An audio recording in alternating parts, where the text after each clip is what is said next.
اسرائیل نے عالمی قوتوں سے مطالبہ کیا ہے کہ ایران اور حزب اللہ کو دہشت گردی سے روکا جائے ورنہ ہم خود بھی نمٹنا چاہتے ہیں۔ رپورٹ کے مطابق اسرائیل کے وزیر دفاع بینی گینٹس نے کہا ہے کہ ایران اور اس کی سیکورٹی فورس حزب اللہ مشرق وسطیٰ کے امن کے لیے سب سے بڑا خطرہ بن گئے ہیں۔ آئل ٹینکرز پر ایران کے حملے ناقابل برداشت ہیں۔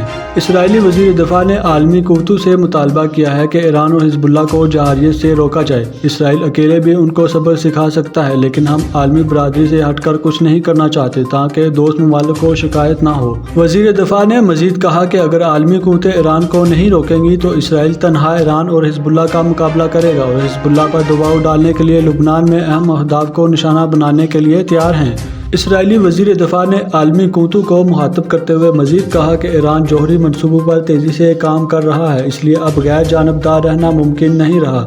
جلد ہی عالمی قوتوں کو کسی نتیجے پر پہنچنا ہوگا اور اس میں تاخیر سے خطے کے امن کو خطرہ درپیش ہے۔ اسرائیل اور امریکہ نے ایران پر ایک آئل ٹینکر پر ڈرون حملے کا الزام عائد کیا تھا، جس میں عملے کے 2 ارکان ہلاک ہو گئے تھے، جبکہ یہ آئل ٹینکر اسرائیلی بزنس مین کی ملکیت بتایا جاتا ہے، تاہم ایران نے اس الزام کی تردید کی تھی۔